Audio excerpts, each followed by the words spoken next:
Does Netflix's Cursed have problems? I think so. Are they the ones the internet say that they are? Absolutely not. And here's why.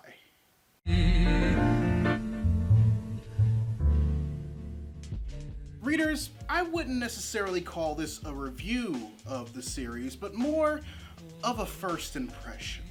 And that's because as of this recording, I watched the first 3 episodes of the Netflix original series, Cursed. It's based on the novel written by Thomas Wheeler with illustrations by Frank Miller that does its own take on Arthurian legend, this time telling the origin story of Nimway, who would later be known as the Lady of the Lake.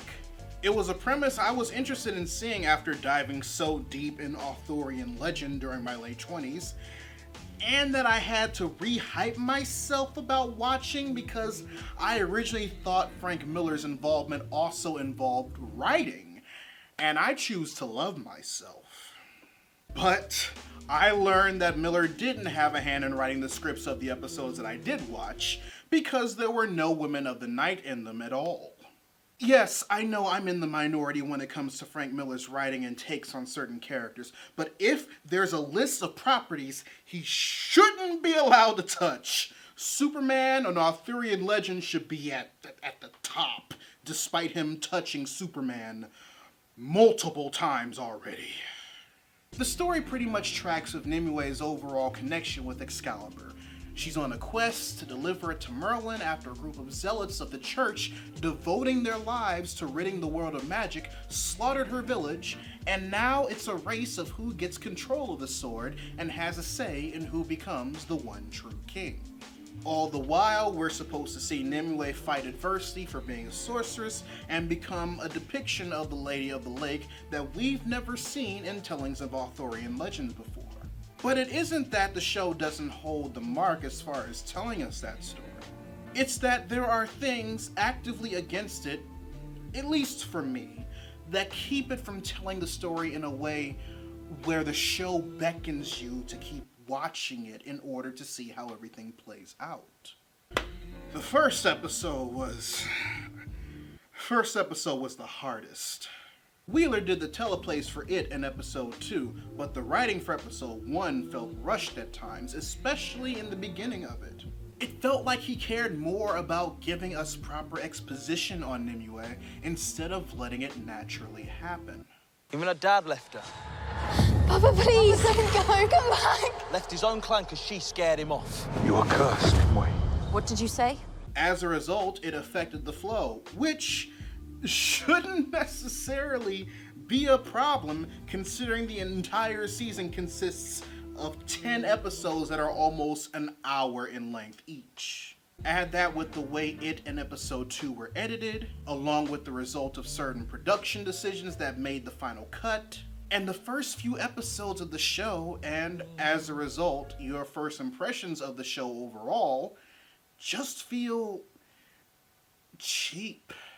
The third episode brought a slight improvement to the critiques I have about the show's quality.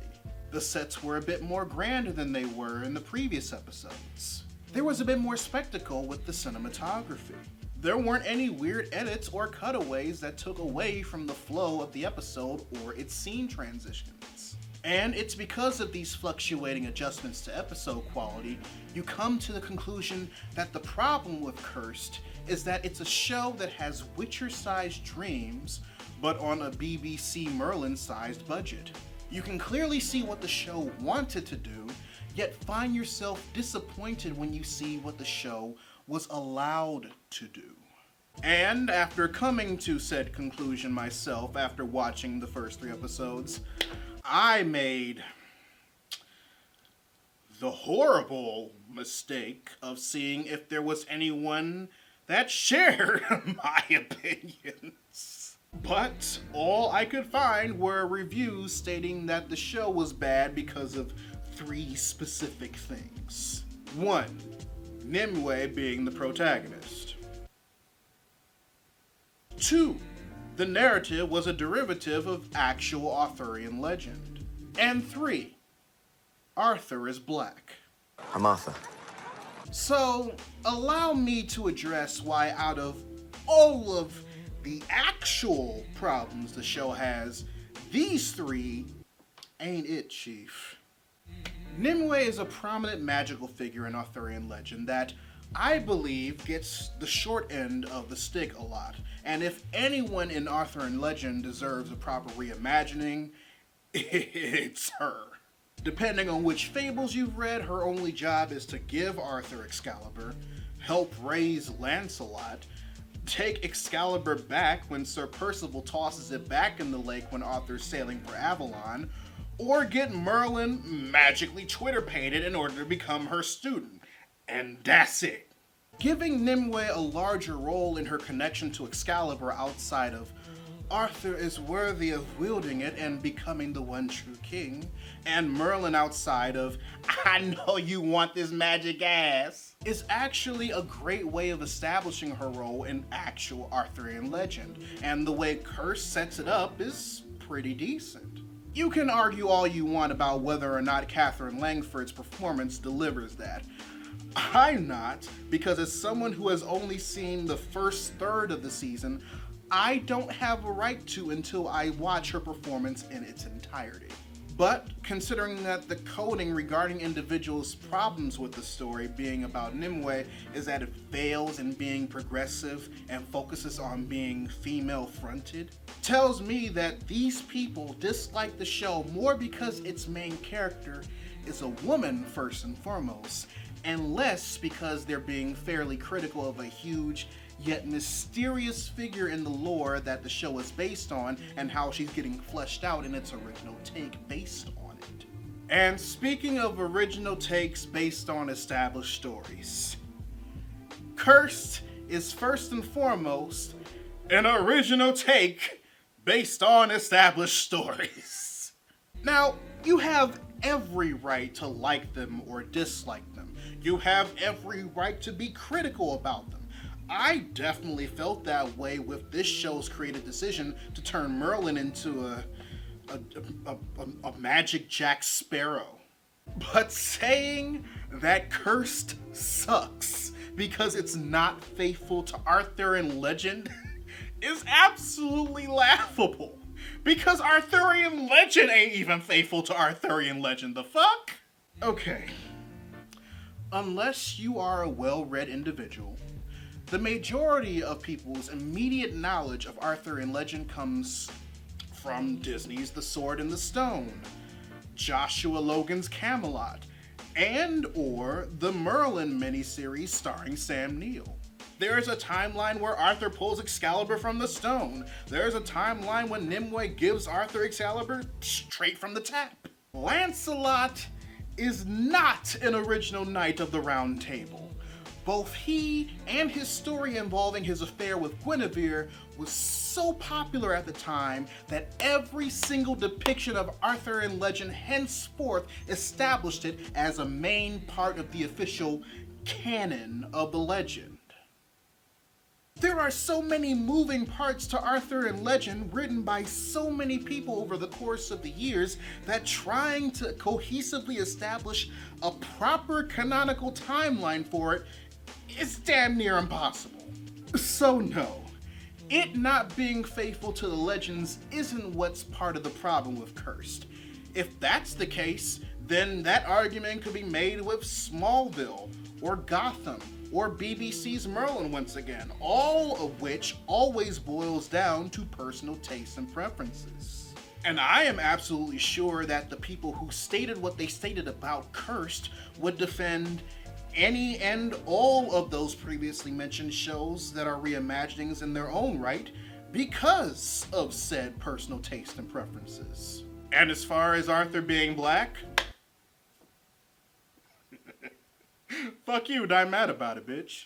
There are plenty of reasons why Cursed, the series, doesn't work for everyone. Legit reasons that upon watching the show, you can either pick up easily by yourself or have it brought to your attention by someone else. For me, it was things like editing, fluctuating production budgets per episode, and those factors getting in the way of the story I could tell that it wanted to tell, but couldn't get into because of it.